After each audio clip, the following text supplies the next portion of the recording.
Podría decirse que el tarot se divide en dos. Bueno, en realidad podríamos encontrar varios modos de acomodar las cartas, pero para explicar esto voy a tomar la consideración de los dos ciclos.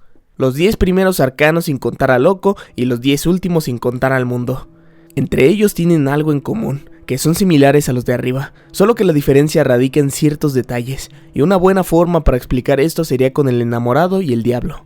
Resulta que el enamorado es la carta que busca hacer lo que a uno le gusta. Es por eso que el ángel aparece mirándose a sí mismo, porque es un modo de decir que está concentrado en lo que quiere.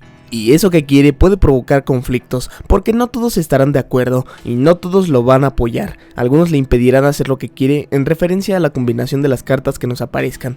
Pero una cosa es lo que sientes que te gusta y otra es lo que en verdad te gusta mucho más allá.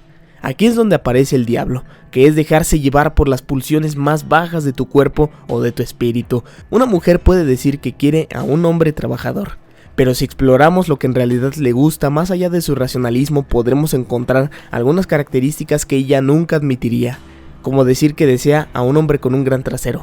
Eso es algo que posiblemente ella nunca admitirá, pero que sin embargo desee con toda su alma.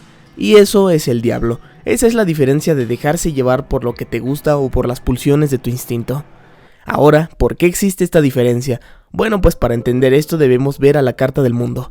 La carta del mundo se divide en dos, el cielo y la tierra, y una característica interesante es que los 10 primeros arcanos tienden a mirar o apuntar hacia el cielo, mientras que los últimos 10 miran hacia abajo o pisan el suelo más negro que existe, como si fueran hacia abajo. Podríamos verlo si queremos de esta manera. Arriba es lo que se ve y abajo es lo que no se ve. Arriba es el Edén y abajo es el infierno. Arriba es tu racional y abajo son tus instintos o tu inconsciente. Esto es muy interesante porque hace una directa alusión hacia muchas religiones. Solo que en estas religiones como la católica, a lo largo de la historia se han malinterpretado el concepto. Los instintos bajos se demonizaron y la imagen del diablo siempre tuvo otro significado. Fue satanizada y encasillada como maligna, o sea que fueron siglos en los que intentaron decir que lo que deseamos en nuestro inconsciente es malo, o que es obra del demonio, siendo que el ser humano es la directa representación de Dios, y no lo digo yo, lo dicen las religiones que demonizan a las mujeres y a los instintos básicos del deseo. Para entender esto debemos hablar de dos conceptos más, una de la palabra del Señor, no importa cuál, el Corán, la Torá, la Biblia, la que tú elijas, todas son bastante similares en este sentido práctico. Y otra, la de la historia de Adán y Eva, que se remonta mucho más allá de la religión católica. Muy bien, debemos prestar atención, y si queremos aprender a leer el tarot, de hecho debemos tener la mente muy abierta, y debemos tener muy presente de que los libros denominados sagrados siempre han sido escritos por niveles elevados de conciencia.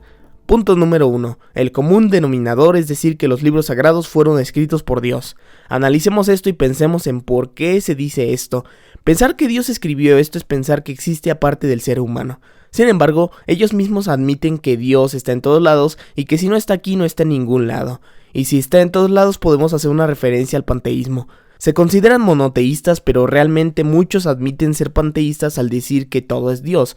Porque eso es el panteísmo, pensar que la naturaleza y el universo en su totalidad son el mismo Dios. O sea que un conejo, la tierra, el cielo, todo lo que existe y cada célula es Dios. Desde este punto de vista, llegas a una conclusión interesante, y llegas a la ley de la conservación de la materia. Llegas a la misma conclusión a la que han llegado los alquimistas o los cabalísticos desde siglos atrás. Llegas al punto en el que el mismo ser humano es Dios, pero es que él no solo es Dios, sino que él es una parte de Dios.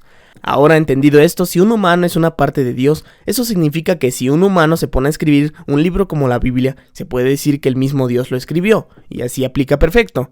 Eso tal vez les parezca ofensivo a la mayoría de monoteístas, pero no debes sentirte ofendido, esto solo es un análisis breve de un pensador ingenuo. Ahora analicemos a la palabra del Señor, o dicho de otra forma, lo que Dios desea. Se dice mucho que lo que Dios más desea es que obedezcan su ley, y que si obedeces su ley, llegarás al paraíso, y el árbol de la eternidad te estará esperando allá, para que seas feliz y además seas eterno. Y si analizamos brevemente los escritos de la Biblia, por ejemplo, la Biblia nada más es un manual para vivir tu vida y llegar hasta ese punto. No es otra cosa sino un manual para que vivas tu vida, y ese manual te presenta como supuestamente Dios te dice que llegarás al cielo. O sea que si sigues los mandamientos de la ley de Dios, si eres temeroso de Dios, si eres generoso, altruista y honesto, y si eres todo lo que Dios quiere que seas, llegarás al paraíso. O bueno, al menos eso es lo que se dice. Algunas personas dicen que la Biblia, o la Torá, o el Corán, bien interpretados efectivamente te pueden llevar a la plenitud, y la plenitud, como todos sabemos, solo se consigue de una forma: elevando tu nivel de conciencia. O sea que, dicho de otra forma, Dios quiere que eleves tu nivel de conciencia para que llegues al paraíso. Ser temeroso de Dios y respetar a la naturaleza, ser generoso, altruista, inteligente, honesto, todo eso son características de un nivel de conciencia elevado. O sea que, dicho de otra forma, elevar tu nivel de conciencia es conocer a Dios, porque conocerte es conocer a Dios, ya que tú eres una parte de Dios. Ahora, no nos distraigamos, no nos salgamos del tema, no hay que confundirnos, esto es bastante sencillo. Todo esto nos hace pensar que el Corán, por ejemplo, fue escrito por una persona con un alto nivel de conciencia, una persona o varias que se dedicaron a escribir el Corán o la Biblia a modo de alegoría. Su nivel de conciencia elevado se interpretaría para algunos como que Dios lo escribió. Su experiencia con esa conciencia les permitió conocer el modo para vivir de la mejor manera, y lo escribieron de forma metafórica para que todos entráramos en este gran viaje que es la búsqueda de uno mismo, que al final es el equivalente a buscar a Dios. Solo que a lo largo de los años se ha malinterpretado de tantas maneras, y al igual que en el tarot se han intentado modificar supuestamente para mejorarlos, tanto que terminaron arruinando todos esos escritos sagrados, y lo arruinaron personas con un nivel de conciencia más bajo que pensaron que las bajas pulsiones del ser humano son en realidad algo maligno.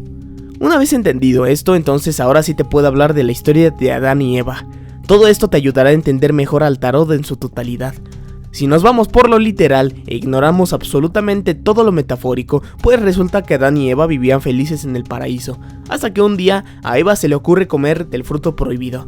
Y ya con esto demuestran de un modo ignorante y misógino cómo la mujer es una pendeja, y el hombre, en cambio, en este caso Adán, es tan solo una víctima de la mujer.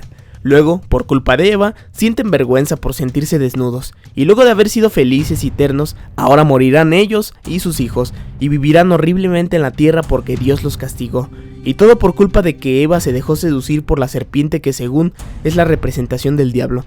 Si analizamos esta historia desde este punto de vista, pues es una historia lamentable. Pero veamos las cosas de otro modo. Resulta que Adán y Eva vivían en la llamada santa ignorancia, que puede ser santa o no, pero los mantenía bajo raya. Tenían prohibido comer del árbol del conocimiento del bien y del mal. En algunas interpretaciones se dice que esa fue la forma que encontraron para definir a la inteligencia, que es el saber que existe el alfa y el omega. Pero después, Eva le dice a Adán que ya basta de ser ignorantes y tontos, ya no hay que ser como animales y estar esperando aquí, vamos a comer del árbol del conocimiento. Desobedezcamos y démosle sentido a esta vida. Ella come del fruto influenciada por el diablo, y detengámonos ahí por un momento. ¿Qué se suponía que era el diablo? ¿Qué es lo que representaba al diablo? Exacto, las pulsiones de lo que en verdad uno quiere más allá de lo que uno cree. Al probarla, entonces el fruto comienza a hacer efecto en ella, y todo lo que está viviendo quiere que también lo viva Adán. Así que le dice que coma del fruto, pero no para llevárselo al abismo junto con ella, sino para compartir con él todo lo que se perdía. Y entonces un mundo de conocimiento se abrió para los ojos de los dos. Y ahora Eva quiere que Adán coma del árbol de la eternidad, pero esta vez quiere que él sea el primero. Y es ahí donde Dios se aparece y dice no tan rápido, y entonces los echa del paraíso. Y ahora, en primer lugar, ¿por qué Dios puso al árbol ahí?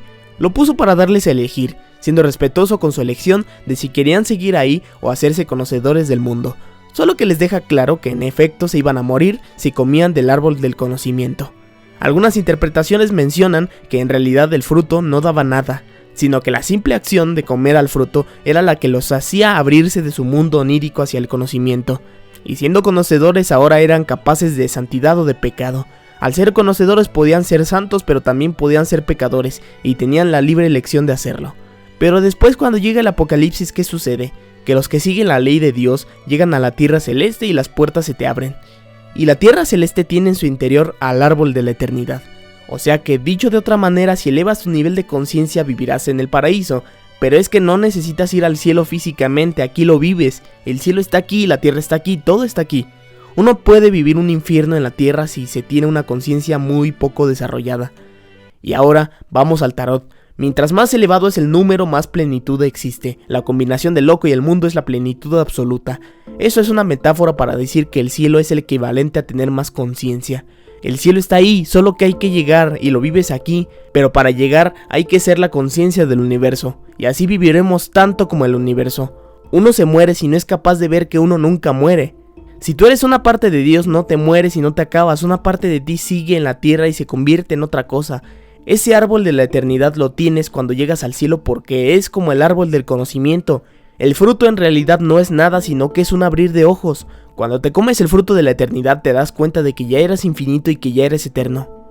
En el tarot, buscar llegar a esa tierra celeste es el equivalente a llegar a la plenitud. Pero como dije, eso se vive aquí. Más adelante en próximos videos y sobre todo cuando hablemos del juicio y del ermitaño todo será más comprensible. Pero por ahora nos quedaremos con esto. Espero no haberte confundido y no haberme saltado del tema. Dios les dijo que morirían si comían del fruto del conocimiento, no porque de verdad fueran a morir, sino porque al ser conocedores se darían cuenta de la existencia de ese ciclo. Pero cuando uno llega al cielo siguiendo la palabra del Señor, o sea, elevando tu conciencia, entonces llegas al árbol de la eternidad y te das cuenta de que siempre fuiste eterno. Uno no debe pensar que las pulsiones del inconsciente son malas, sino hay que verlas como una vida que hay que vivir, un ciclo por el que hay que pasar. Gracias.